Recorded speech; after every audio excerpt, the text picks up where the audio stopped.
मिस्र की सरजमीन पर एक जालिम बादशाह हुकूमत करता था, जिसे दुनिया फिरौन के नाम से जानती है। वो अपनी ताकत के नशे में कहता था, मैं ही तुम्हारा खुदा हूँ। लेकिन अल्लाह ताला ने अपनी रहमत से हज़रत मूसा अलैहिस्सलाम को नबी बनाकर भेजा। हज़रत मूसा अलैहिस्सलाम ने फिरौन के दरबार में ऐलान किया, मैं अल्लाह का रसूल हूँ और तुम्हें एक अल्लाह की इबादत की दावत देता हूँ। मगर फिरौन ने इनकार किया और अपनी कौम पर जुल्म बढ़ा दिया।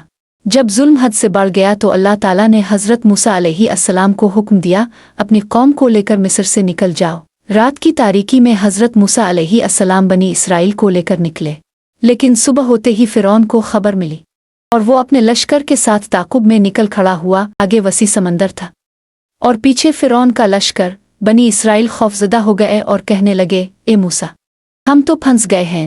हज़रत मूसा अलैहिस्सलाम ने पर यकीन लहजे में फरमाया, हरगिज़ नहीं, मेरा रब मेरे साथ है, वो ज़रूर मुझे रास्ता दिखाएगा।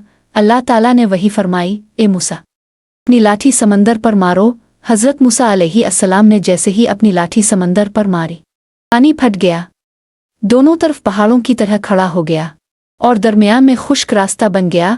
बनी इसराइल इस रास्ते से गुजरते हुए नजात पा गए। लेकिन जब फिरौन और उसका लश्कर इसी रास्ते में दाखिल हुआ तो अल्लाह ताला ने समंदर को मिला दिया। पानी की बड़ी बड़ी मौजें टूट पड़े और फिरौन अपने लश्कर समेत डूबकर हलाक हो गया। आखिरी लम्हे में फिरौन ने कहा, मैं ईमान लाता हूँ इस खुदा पर जिस पर बनी इसराइल ईमान लाए। लेकिन अल्लाह ने फरमाया, अब ईमान लाने का वक्त गुजर चुका है।